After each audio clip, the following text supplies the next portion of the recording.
ஆண்டவரும் இரட்சகருமாய் இருக்கிற இயேசு கிறிஸ்துவின் திரு பெயராலே உங்களை நான் வாழ்த்துகிறேன். காதுள்ளவன் கேட்க கடவன் என்கிற இந்த நிகழ்ச்சியின் மூலமாக உங்களை சந்திப்பதில் நான் மிக்க மகிழ்ச்சி உள்ளவனாய் இருக்கிறேன். ஒவ்வொரு வாரமும் ஒவ்வொரு நாளும் நீங்கள் கர்த்தருடைய வேத வசனத்தை வாசித்து தியானித்து அதுபோல சில பரிசுத்தவான்களுடைய உபதேசத்தின் மூலமாக உங்களுடைய வாழ்க்கையில கர்த்தரை அறிகிற அறிவிலே வளர்ந்து வருகிறீர்கள் என்று நான் நிச்சயமாய் விசுவாசிக்கிறேன். அதுபோல இன்றைய தினத்துல தேவன் நம்மோடு பேச போகிற ஒரு காரியம். இந்த செய்தியினுடைய தலைப்பு என்ன? சாமுவேல் 1 சாமுவேல் 31 அதிகாரத்துல ஒரு முக்கியமான ஒரு சம்பவம் நடந்திருக்கிறது. அதை குறித்து இந்த நாளிலே நாம் தியானிக்க போகிறோம். ஆகவே என்னுடைய இந்த செய்திக்கு தலைப்பாக நீங்கள் யாரோடு நிற்கிறீர்கள் என்று நான் தலைப்பு வைத்திருக்கிறேன். நீங்கள் யாரோடு நின்று கொண்டிருக்கிறீர்கள்? இது ரொம்ப முக்கியமான ஒரு தலைப்பாக நான் பார்க்கிறேன். ஏன் அப்படி? நீங்கள் பாருங்க, 1 சாமுவேல் 31 அதிகாரத்துல ஒரு முக்கியமான நபர் மற்றும் அவருடைய மகன், இந்த 2 பேரை குறித்து வாசிக்கிறோம். அதுவும் எப்படி? நான் அதை உங்களுக்கு வாசித்து காண்பிக்கிறேன். 1 சாமுவேல் 31 அதிகாரம் முதல் வசனம். பெலிஸ்தர் இஸ்ரவேலரோட யுத்தம் பண்ணினார்கள். இஸ்ரவேலர் பெலிஸ்தருக்கு முன்பாக முறிந்தோடி கில்போவா மலையிலே வெட்டுண்டு விழுந்தார்கள். பெலிஸ்தர் சவுலையும் அவன் குமாரரையும் நெருங்கி தொடர்ந்து சவுலின் குமாரராகிய யோனத்தானையும் அபினதாவையும் மல்கி சூகாவையும் வெட்டி போட்டார்கள்.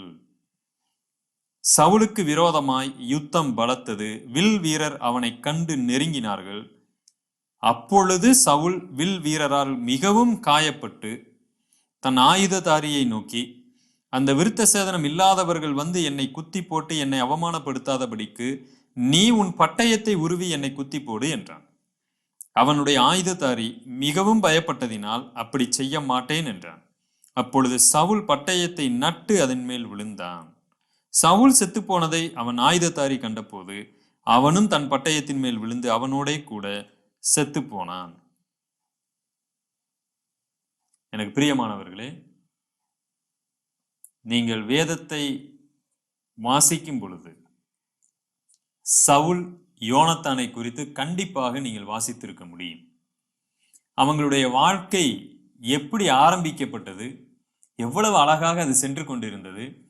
ஆனால் இப்ப அவங்க வாழ்க்கை எப்படி முடிந்திருக்கிறது பாருங்க. ஒரு நொடி பொழுதிலே முடிந்து விட்டது. தேவன் இதை நமக்கு எப்படி வெளிப்படுத்தி இருக்கிறார்னா, ஒரு சாதாரண விஷயம் போல வெளிப்படுத்தி விட்டார். அவங்க ஒரு ராஜா, ஒரு இளவரசன், இஸ்ரவேலுடைய அந்த நாட்டுக்கே ராஜாவா இருக்கக்கூடிய ஒரு நபருடைய முடிவை பாருங்க. இஸ்ரவேல் நாட்டை அடுத்து ஆளப்போகிற யோனத்தானுடைய முடிவை பாருங்க. சாதாரணமா ஒரு 4-3 வசனங்கள்ல முடிந்து போய்விட்டது.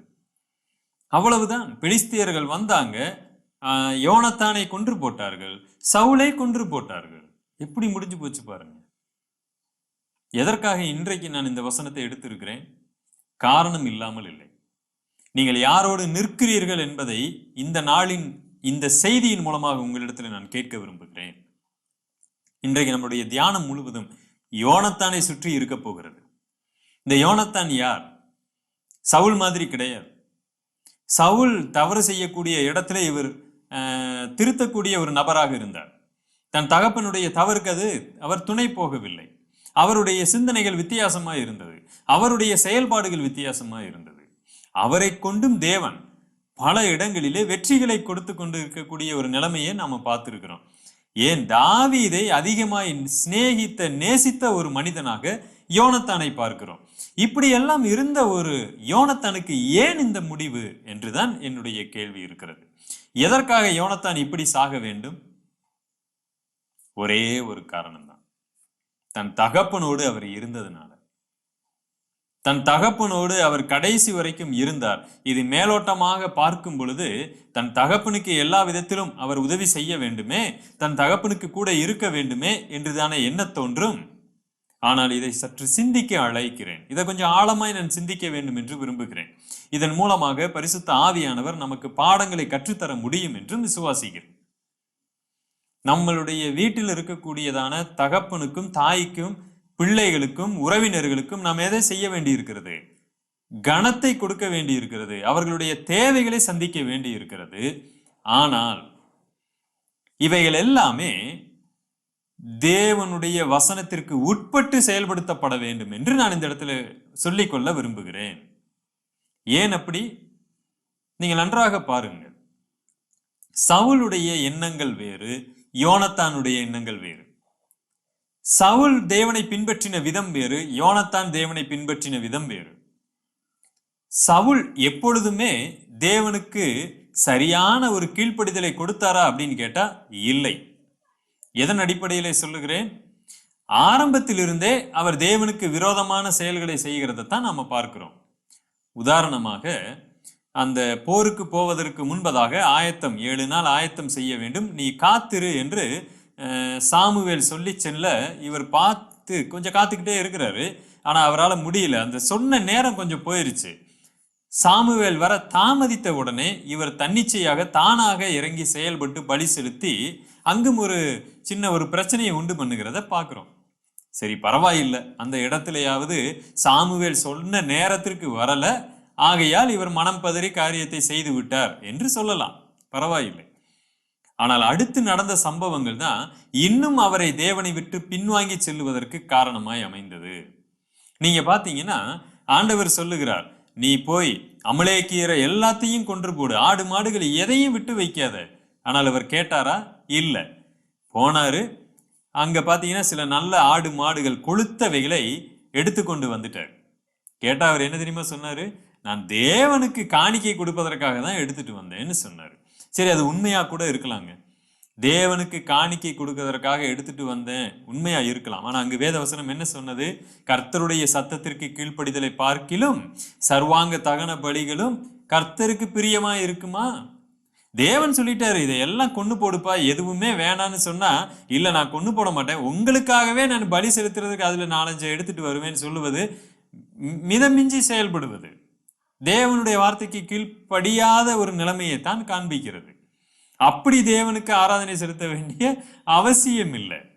இன்றைக்கு கூட சில பேர், சிலர், எல்லாரும் இல்ல, சிலர் தங்களுடைய பொய்களினாலே தேவனுடைய வசனத்தை மாற்றி பேசி எதற்காக? ஜனங்களை எப்படியாவது வழி நடத்துறாங்களாமா. இல்லை பிரியமானவர்களே, அது தவறு. இல்ல, ஒரு சின்ன நாங்க ஒரு தரிசனம் கண்டதாக நாங்கள் ஏதாவது ஒன்றை மாத்தி சொன்ன அதன் மூலமா 4 பேர் வருவாங்க, கர்த்தருக்குள்ளதானே வர்றாங்க. இல்ல, சட்டத்தின்படி முடிசூட்டப்படாவிட்டால் நீங்கள் பந்தய பொருளை பெற முடியாது. சட்டத்தின்படி நீங்கள் யுத்தம் பண்ண வேண்டும், சட்டத்தின்படி மல்யுத்தம் பண்ண வேண்டும். தேவனுடைய வார்த்தையை மீறி தேவனுக்கு கீழ்ப்படியாமல் அந்த தேவனுக்கு ஒரு ஊழியத்தை செய்து விட முடியாது. சவுலுடைய எண்ணங்கள் எப்படி இருந்தது? தேவனுடைய வார்த்தையை மீறுகிறார், ஆனா அதே தேவனுக்கு அதனால பலி செலுத்துறதுக்கு தான் நான் மீறினேன்னு சொல்றாரு. நான் இந்த ஜனங்களை ரட்சிக்கத்தான் நான் இப்படி பொய் பேசிட்டேங்க, இந்த ஜனங்களை நான் கர்த்தர் இடத்துல வழி நடத்துவதற்கு தான் தவறான சில உபதேசங்களை சொல்லிட்டேன். சிலர் சொல்லுவதுண்டு, தவறு. பிரியமானவர்களே, நம்மை திருத்திக் கொள்ள வேண்டி இருக்கிறது. அதை விட இன்னும் சவுலுடைய மிகப்பெரிய ஒரு பாவம் என்ன தெரியுங்களா? இந்த சவுல் சண்டை போடுவதற்காக போய் கொண்டிருக்கும் பொழுது ஒரு கட்டளை இடுகிறார், நீ யாரும் சாப்பிடக்கூடாது, என்ன ஆனாலும் சரி, இப்படி யாராவது சாப்பிட்டா அவ்வளவுதான், கொன்னே போடுவேன். இதுதான் அந்த கட்டளை. பாத்தீங்கன்னா யோனத்தானுக்கும் கூட இருந்த அந்த ஆயுததாரிக்கும் தெரியாது, இப்படி தன்னுடைய தகப்பன் இப்படி ஒரு கட்டளை போட்டிருக்காரு, தெரியாது. ஜனங்கள் எல்லாம் போருக்கு ஆயத்தமா இருக்கிறாங்க. தேவன் யோனத்தான் மூலமாக அந்த ஒரு மனிதனை கொண்டு பாத்தீங்கன்னா ஒரு பெரிய வெற்றியை கொடுத்துட்டாரு. நீங்க வேதத்தை வாசிச்சீங்கன்னா அதனுடைய பின்னணி எல்லாம் தெரியும், அதெல்லாம் வாசிக்க நமக்கு நேரம் இல்லை.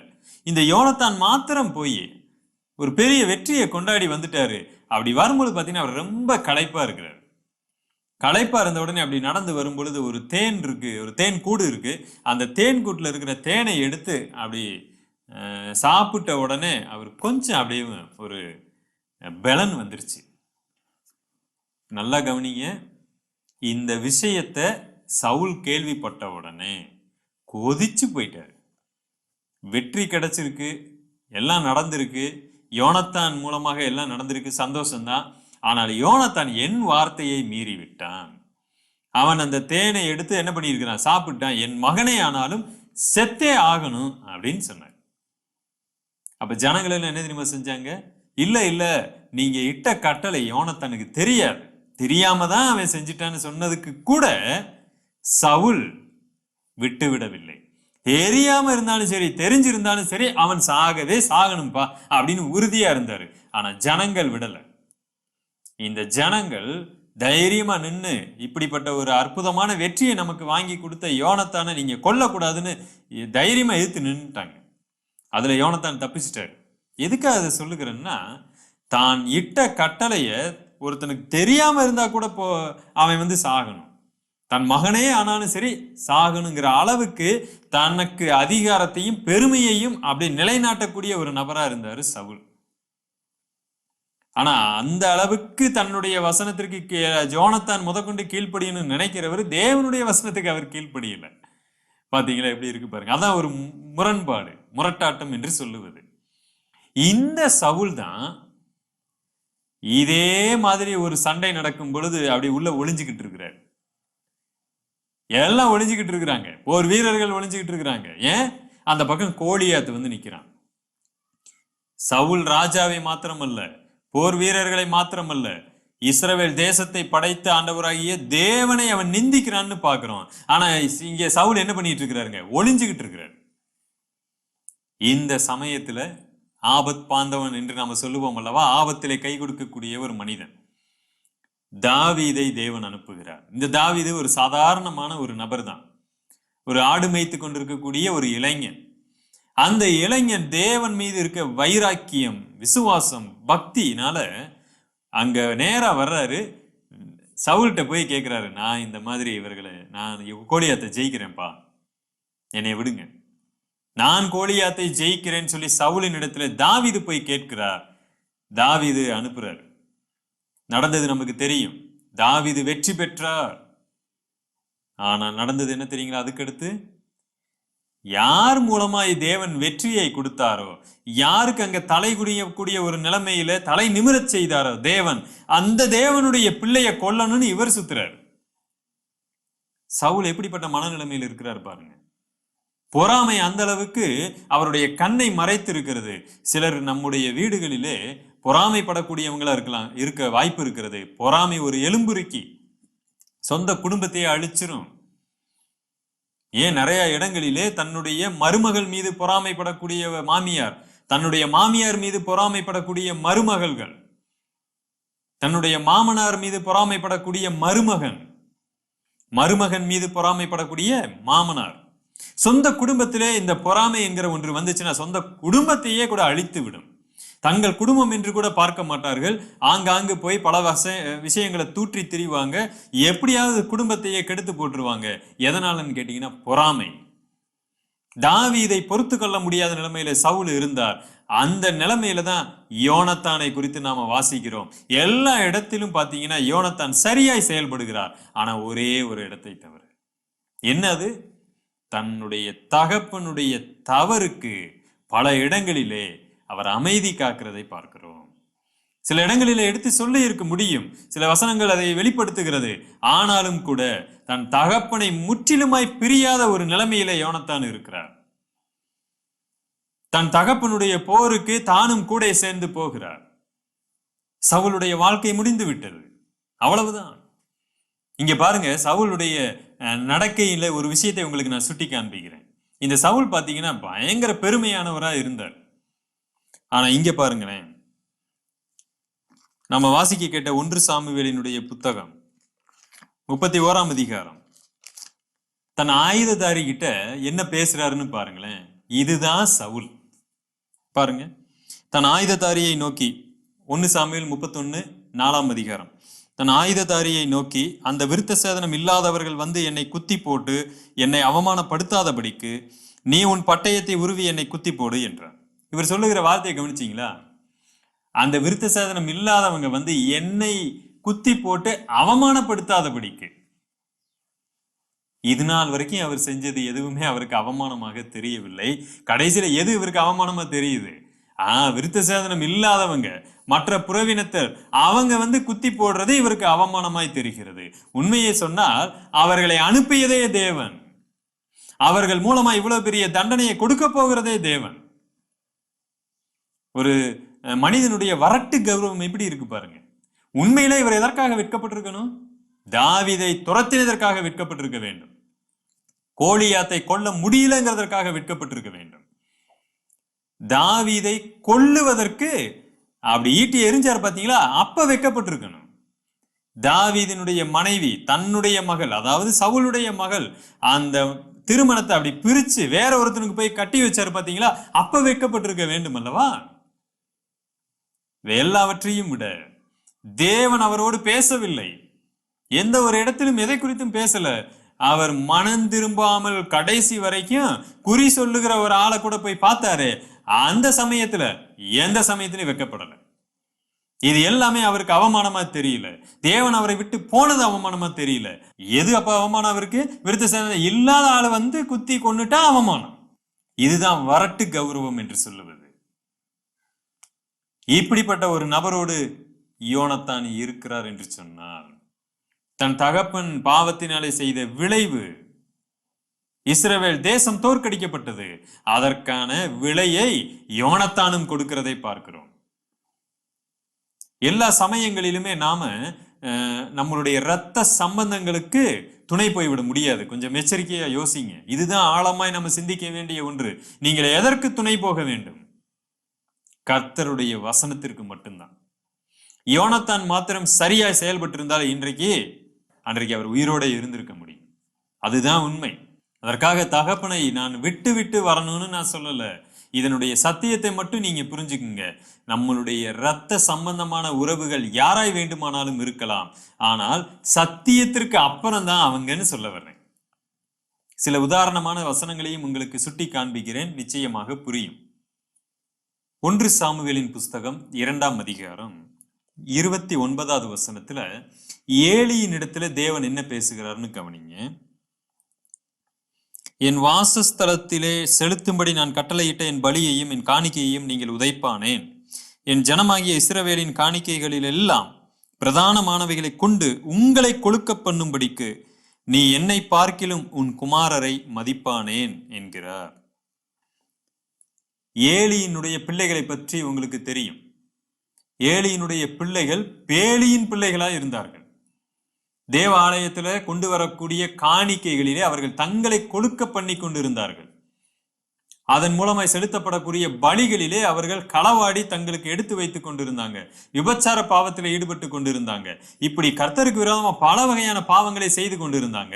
இப்ப ஆண்டவர் யாரிடத்துல பேசுகிறார்னு பாருங்க. அவர்களுடைய தகப்பனாகிய ஏலியின் இடத்துல பேசுகிறார். இந்த ஏலி தான் அன்றைக்கு ஆசாரியனாய் பிரதான ஆசாரியனுடைய இடத்துல இருந்து எல்லா ஊழியத்தையும் செய்து கொண்டு இருக்கிறார். அவரிடத்துல என்ன பேசுறார் தெரியுங்களா? என்னை பார்க்கிலும் நீ உன் குமாரனை மதிப்பானேன்னு கேள்வி கேட்கிறார். என்ன அர்த்தம்? இந்த ஏலி தன்னுடைய பிள்ளைகளை கண்டிக்கவில்லை. கண்டிக்க வேண்டிய விதத்தில் கண்டிக்கவில்லை. ஏன்? அதிகப்படியான மதிப்பு, அதிகப்படியான அன்பு, அதிகப்படியான நேசத்தை தேவனை விட ஏலி தன்னுடைய பிள்ளைகள் மேல் வைத்திருந்ததாக தேவன் சொல்லுகிறார். என்னை பார்க்கிலும் நீ அதிகமா யாரை மதிக்கிற? உன் குமாரர்களை மதிக்கிறாய் என்று ஏலியை ஆண்டவர் கடிந்து கொள்ளுகிறார். எதற்காக நான் இதை சொல்லுகிறேன்? பல வேளைகளிலே நீங்கள் யாரோடு நின்று கொண்டு இருக்கிறீர்கள் என்பதை கேளுங்க. ஆண்டவராகிய இயேசு கிறிஸ்துவின் இடத்துல இதோ உன் தாய், இதோ உன் சகோதரர்கள்னு சொல்லும் பொழுது அவர் ஒரு வார்த்தை ரொம்ப அழகா சொன்னாரு. யார் என்னுடைய தாய், யார் என்னுடைய சகோதரர்கள்? தேவனுடைய சித்தத்தின்படி செய்கிறவர்களே எனக்கு தாயும் சகோதரருமாய் இருக்கிறாங்கன்னு சொன்னார். யா, தட்ஸ் ட்ரூ. இந்த பக்குவம் தான் நமக்கு தேவை. நம்மளுடைய வீட்டுல எந்த ரத்த சம்பந்தமான உறவானாலும் சரிங்க, யாரா இருந்தாலும் சரி, தேவன் நமக்கு முதலாவது, அப்புறம்தான் எல்லாமே. இன்றைக்கு பல வேளைகளிலே தேவனை கொண்டு நாம் மற்றவர்களை சீர்தூக்கி பார்க்கவில்லை. வெறும் சாதாரணமா ஐயோ ஒரு உறவு, ஐயோ என் சித்தி பையன், எங்க அக்கா பையன், என்னுடைய அம்மா, என்னுடைய மாமியார், என்னுடைய அத்தை, என்னுடைய தாத்தா, என்னுடைய பாட்டி, ஐயோ நான் எப்படி இதை சொல்லுவேன், அவர்கள் தவறு செய்தால் நான் எப்படி எடுத்து சொல்லுவேன், இப்படி பல வேளைகளிலே இது போன்ற சிந்தனைகளிலே நாம போகக்கூடும். எனக்கு பிரியமானவர்களே, நாம் தேவனுக்கு அடுத்தபடியாக தான் மற்றவர்களை வைத்திருக்க வேண்டும். தேவனுக்கு விரோதமாக என்னுடைய மனைவி தவறு செய்தால், என் கணவன் தவறு செய்தால், அன்போடு கூட நான் என்ன செய்ய வேண்டி இருக்கிறது? என்னங்க இது தவறு, இதை பாருங்க, இல்ல நான் அந்த தவறுக்கு உடன்பட மாட்டேங்கன்னு சொல்லணும். நாம ஒருபோதும் தவறுக்கு உடன்பட்டு விடக்கூடாது. அது என்னுடைய அப்பாவே என்னை தவறு செய்ய தூண்டினாலும் சரி. இப்ப மனசுல வச்சுக்குங்க, நீங்க பிள்ளையா, உங்க அப்பா உங்களிடத்துல போனை கொடுத்து பொய் சொல்லுப்பா, அப்பா வீட்டுல இல்லைன்னு பொய் சொல்லு அப்படின்னு சொன்னா, நீங்க ஒரு சண்டேஸ் கிளாஸ் ஒரு ஸ்டூடெண்ட், நீங்க தேவனுக்கு பிரியமா இருக்கணும்னு வசனத்தை மனப்பாடம் பண்ணி ஒப்பிக்கிற ஒரு பிள்ளை தானே. அப்பா கிட்ட சொல்லுங்க, எங்க சண்டேஸ் கிளாஸ்ல சொல்லி கொடுத்துருக்காங்க, பொய் சொல்லக்கூடாதுன்னு சொல்லி கொடுத்துருக்காங்க, நீ ஏன்பா என்னைய பொய் சொல்ற, இது ரொம்ப பாவம், அது தேவனுக்கு விரோதமான ஒன்று, நான் அதற்கு கீழ்ப்படிய மாட்டேன் சொல்லுங்க. அப்பா நான் சொல்றேன், அம்மா நான் சொல்றேன், நீ அதெல்லாம் செய்யலாம், தப்பு இல்லை, அப்பாவுக்கு நீ கீழ்ப்படியணும் அப்படின்னு சொன்னா அவங்களுக்கு நீங்க சொல்லுங்க, அப்படி கீழ்ப்படிய சொல்லி வேதம் சொல்லலப்பா, அப்படி கீழ்ப்படிய சொல்லி வேதம் ஒருபோதும் போதிக்கவில்லை. ஏன்? பிள்ளைகளே, உங்கள் பெற்றாருக்கு கர்த்தருக்குள் கீழ்ப்படியுங்கள் என்றுதான் சொல்லப்பட்டிருக்கிறது, கர்த்தருக்கு வெளியே அல்ல. நீங்கள் என்னை பாவம் செய்ய சொல்லுவீர்கள் என்று சொன்னால் நான் அதை செய்ய மாட்டேன். அது யாரா வேணாலும் இருக்கட்டுங்க, உங்களை பெற்றவர்களா இருக்கட்டும், உங்களை வளர்த்தவங்களா இருக்கட்டும், உங்களுடைய மனைவியா இருக்கட்டும், கணவனா இருக்கட்டும், உற்றார் இருக்கட்டும், உறவினரா இருக்கட்டும், நண்பரா இருக்கட்டும், போதகரா இருக்கட்டும், விசுவாசிகளா இருக்கட்டும், யாராய் வேண்டுமானாலும் இருக்கட்டும், உங்களுக்கு மேலான அதிகாரத்தை உடையவர்களா இருக்கட்டும், யாரா இருந்தாலும் சரி, மேலான அதிகாரமா இருந்தாலும் சரி, எல்லாருக்குமே கர்த்தருக்குள் தான் கீழ்ப்படிய வேண்டுமே ஒழிய கர்த்தருக்கு வெளியே அல்ல. யோனத்தான் கர்த்தருக்குள் கீழ்ப்படிந்திருந்தால் தன்னுடைய தகப்பனாருடைய எந்த பாவத்திலும் கூட இருந்திருக்க மாட்டார். இந்த போரின் சமயத்துல கூட இருந்திருக்க மாட்டார். இது தேவனுக்கு பிரியமில்லாத ஒரு போர். இஸ்ரவேலர்கள் ஏற்கனவே கர்த்தரை விட்டு வழி விலகி மிக துன்மார்க்கமாய் போயிட்டாங்க பாத்தீங்களா. அந்த சமயத்துல போய் கர்த்தரே இல்லாமல் நடந்த ஒரு போர். சவுலுக்கு தெரியாது, கர்த்தருக்கும் அவருக்கும் ரொம்ப தூரமாய் போயிடுச்சு. ஆனா யோனத்தானுக்கு தெரிந்திருக்க வேண்டும் அல்லவா. பிரியமானவர்களே, நீங்கள் யாருடைய தவறுக்கும் துணை போக வேண்டாம்.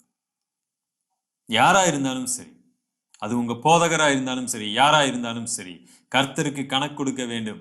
அப்படி இல்லைன்னா யோனத்தான் மாதிரியான ஒரு பயங்கரமான ஒரு ஆபத்தை நாம் சந்திக்க வேண்டி வரும்.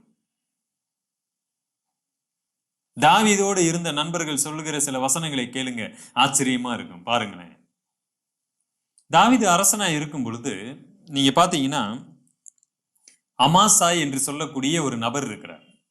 தாவீதுகிட்ட அவர் ஒரு வார்த்தையை பேசுகிறார். எங்க வாசிக்கிறோம்? 1 நாளாகம புத்தகம் 12ஆம் அதிகாரம் 18வது வசனம். தாவீதே, நாங்கள் உம்முடையவர்கள், ஈசாயின் குமாரனே உமது பட்சமாய் இருப்போம். உமக்கு சமாதானம், சமாதானம். உமக்கு உதவி செய்கிறவர்களுக்கு சமாதானம். உம்முடைய தேவன் உமக்கு துணை நிற்கிறார். நீங்க பாத்தீங்கன்னா இவர் இஸ்ரவேல் நாட்டை சார்ந்தவர் அல்ல, ஆனாலும் கூட தாவீதோடு தேவன் இருக்கிறார் என்பதை அவர் என்ன செஞ்சிட்டாரு? உணர்ந்து கொண்டார். அப்ப சொன்ன ஒரு வார்த்தை தான், தாவீதோடு கூட இவர்கள் எல்லாம் பட்சமாய் இருக்க விருப்பப்பட்டாங்க, தாவீதுக்கு விரோதமாய் இல்லை. அடுத்து இன்னொரு வசனத்தையும் சுட்டி காண்பிக்கிறேன், பாருங்களேன். ஈத்தாய் என்று சொல்லக்கூடிய ஒரு நபரை குறித்தும் நாம வாசிக்கிறோம். இந்த தாவீது தன்னுடைய சொந்த மகன் அப்சலோமினாலே துரத்தப்படுகையில் காட்டுக்குள்ள இருக்கிறார். அந்த சமயத்துல இந்த ஈத்தாயை போக சொல்லும்படி தாவீது சொல்லுகிறார். ஆனால் ஈத்தாய் கேட்கல. அப்ப அவர் என்ன சொல்லுகிறார் பாருங்க. 2 சாமுவேல் 15ஆம் அதிகாரம் 21வது வசனம். ராஜாவாகிய என் ஆண்டவன் எங்கே இருப்பீரோ அங்கே உமது அடியானும் செத்தாலும் பிழைத்தானும் இருப்பான் என்று கர்த்தருடைய ஜீவனையும் ராஜாவாகிய என் ஆண்டவனுடைய ஜீவனையும் கொண்டு சொல்லுகிறேன். இந்த ஈத்தாய் பாத்தீங்கன்னா இஸ்ரவேல் தேசத்துல பிறந்து வளர்ந்த ஒரு நபர் இல்லை என்றுதான் ஆசிரியர்கள் நம்புகிறார்கள். ஒரு புற இனத்தை சேர்ந்தவன், ஆனாலும் கூட தாவீதின் இடத்துல பாருங்க, செத்தாலும் பிழைத்தாலும் நான் உங்க கூட தாங்க இருப்பேன். இந்த சமயத்துல தாவீது கூட போனா என்ன வேணாலும் நடக்கும். ஏன்னா அரியணையிலே மகன் இருக்கிறான், தாவீது துரத்தப்பட்டு இருக்கிறார். மிக மோசமான ஒரு இடத்துல இருக்கிறார். ஆனால் தாவீதோடு யாரு இருக்கிறார்? தேவன் இருக்கிறார். இப்ப சொல்லுங்க, நீங்கள் யாரோடு நிற்கிறீர்கள்? பணம் இருக்கக்கூடிய ஒருவரிடத்திலையா, இல்ல தேவன் இருக்கக்கூடிய ஒருவரிடத்திலையா? வெறும் உறவுகள் என்கிற ஒரே ஒரு தகுதியை மட்டும் இருக்கிறதுனால அவங்களுக்கு நீங்க சாதகமா செயல்படுறீங்களா? இல்ல. சத்தியத்துக்காக நில்லுங்க. அததான் தேவனும் விரும்புகிறார். செத்தாலும் நாங்கள் உங்களோடு கூட இருப்போம். எப்பேற்பட்ட ஈத்தாயினுடைய வார்த்தையை பாருங்க, எப்படிப்பட்ட ஒரு வார்த்தை. யோசித்து பாருங்க. கடைசியில யோனத்தானுக்கு நடந்த நிலைமையை கொஞ்சம் யோசித்து பார்க்கலாம். மிக மோசமான ஒரு பத்தட்டிக் கண்டிஷன், வேதனையான ஒரு விஷயம். கர்த்தரை சரியாய் பின்பற்றி கொண்டிருந்த யோனத்தானுக்கா இது? எனக்கு பிரியமானவர்களே, நீங்கள் யாரோடு நிற்கிறீங்க சிந்தித்து பாருங்க. நாம எத்தனை பேர் வேண்டுமானாலும் உதவி செய்யலாங்க, எத்தனை பேரை வேண்டுமானாலும் ஆதரிக்கலாம், ஆனால் அவர்களை அங்கீகரிக்க முடியாது, அவர்களுடைய செயல்களுக்கு உடன்பட முடியாது. அன்னைக்கு ஆண்டவராக இயேசு கிறிஸ்து பாவிகளோடு உட்கார்ந்து சாப்பிட்டாரா? ஆமா, சாப்பிட்டார். பாவிகளோடு உணவருந்தினார், பாவிகளிடத்துல இருந்தார், பாவிகளுக்கு உபதேசித்தார். ஆனால் வசனம் சொல்லுகிறது அவர் பாவிகளுக்கு விலகினவர் என்று. ஆனா பாவிகளோடு தான் சாப்பிட்டாரு, பாவிகளுக்கு தான் உதவி செஞ்சாரு. அது எப்படி பாவிகளுக்கு விலகினவர்? ஏனென்றால் அவர்கள் செய்கிற எந்த செயலுக்கும் இவர் உடன்படுவதில்லை. நீங்க சொல்லுங்க, யாரோட நிக்கிறீங்கன்னு சொல்லி. இன்றைக்கு கர்த்தர் நமக்கு கீழ்ப்படிதலை கற்றுக் கொடுத்திருக்கிறார். நம்ம ஊர் எல்லாருக்கும் கீழ்ப்படியணும், ஆனால் கர்த்தருக்குள்ளதான் கீழ்ப்படியணும். கர்த்தருக்குள்ளதான் எல்லாமே, கர்த்தருக்கு வெளியே எந்த கீழ்ப்படிதலும் இல்லை. ஆக யார் உங்களை என்ன செய்ய சொன்னாலும் நான் அதற்கு கீழ்ப்படியணும் அப்படி போக வேண்டாம். கர்த்தருடைய வசனத்திற்கு மீறி யாராவது உங்களை நடக்க தூண்டுவார்கள் என்று சொன்னால், கட்டாயப்படுத்துவார்கள் என்று சொன்னால், அது யாராக இருந்தாலும் சரி, சொந்த இரத்த சம்பந்தமா இருந்தாலும் சரி, அதற்கு நீங்கள் கீழ்ப்படிய வேண்டிய அவசியம் இல்லை. அதனால் வரக்கூடிய விளைவுகளை தைரியமாய் சந்திங்க. நான் பாவம் செய்ய மாட்டேன், நான் தேவனுக்கு விரோதமாய் செயல்பட மாட்டேன்னு சொல்லுங்க.